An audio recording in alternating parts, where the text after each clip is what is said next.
Hey everybody, it's your unfriendly three-headed conjure one, Mama Noyela. My real name, of course, for those of you that don't know, my name is Lynn.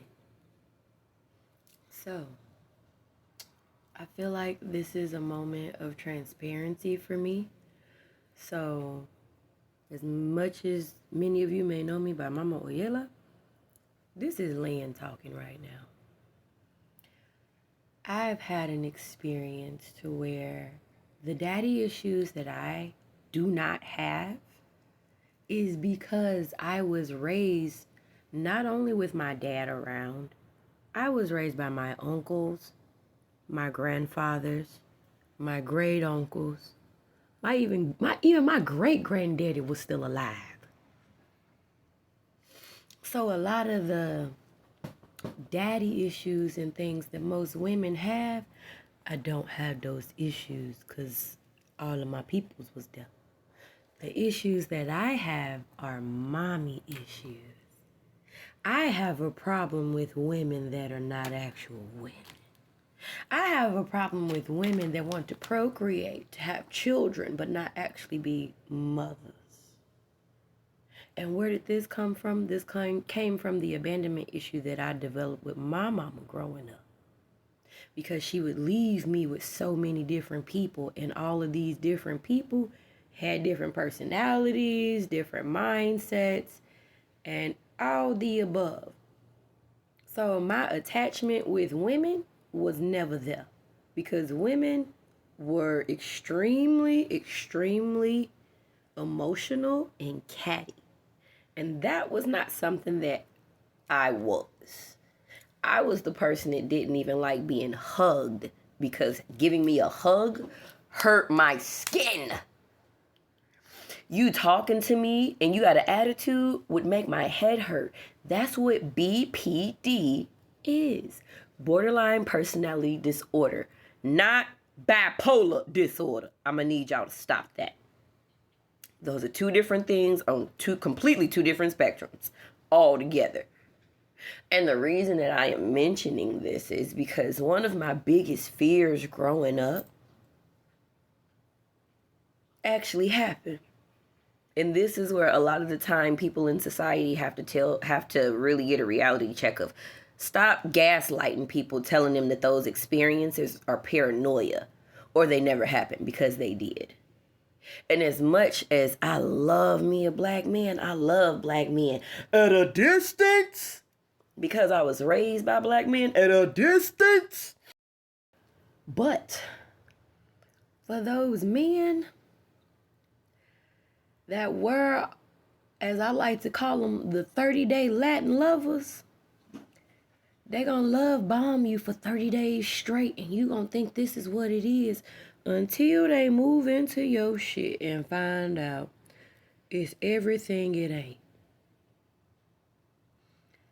I was raised by some of the most dignified and awesome men living on this earth, but these are the same men that I saw do some real unimaginable things to people. These were the people that I would see do one thing to somebody and would literally get in the car, sit next to me and say, "Don't ever let no man beat your ass the way I just did her."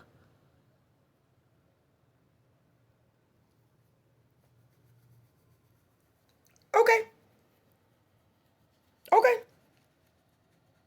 So it developed a real complex of a love-hate situation for me and black men. Because the way the black men in my family were raised, they were supporters, they was providers, they was in there, they was doing what they were supposed to do. And then got exposed to something less than that as in a black man. And it scared me to the point I never wanted to be with a black man because black men meant trouble in my life. And I learned that from other black men. I was taught at an early age, you don't sweat in front of no man and you don't cry in front of no man, because they will take that for a weakness. And I'm sharing my end of this story about my fear with black men being a black woman who actually has been married to black men. But that did not last due to the fear becoming real-time realities. Me getting my ass beat, me being drugged across the lawn, me having somebody choke me to the point I black out. Or even worse, I dissociate and now I done broke a bookshelf over your shit.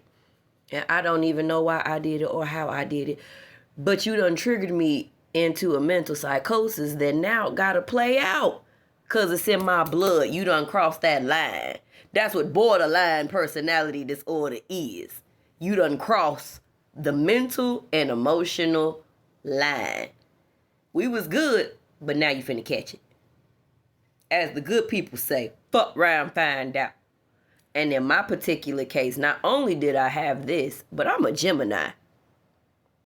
And the Gemini, of course, that borderline, that border became real. Either we gonna walk with grace and mercy, or you finna catch 32 bars without a hook, and I'm gonna hook your ass in the motherfucking face. And what makes it even worse is, number one, I'll probably be too emotional to stop myself. And number two, I won't even remember doing it. And number three, I will feel so horrible because that is not my original energy, intent, mindset, or even character. That's what BPD does. It takes you to that border, to that edge. Don't push me, cause I'm close to the borderline personality disorder edge. Meaning I am a living reflection. And what's even worse about having BPD is the extremes. There is no gray area. And I've always wondered, everybody like, but what about the middle? I've never seen no middle. I don't know what a gray area is. There is one. I know there is. I just ain't never seen it. In my life, it ain't never been no gray area. It's either you gonna do or you're not. You will or you won't. Even if you will, you might not do it right now, but you gonna do it. That's been my whole entire life. Struggling with people that want to give emotion and feelings like, oh, I want a hug. But I don't want to hug you if you're emotional because your hugs are going to make my skin burn.